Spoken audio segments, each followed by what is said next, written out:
मंदिर ये हमारा सबके लिए खुला है।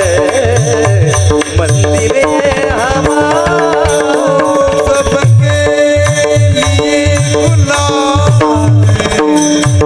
मंदिर ये हमारा सबके लिए खुला है। मंदिर ये हमारा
टाळीन मग काय वा वा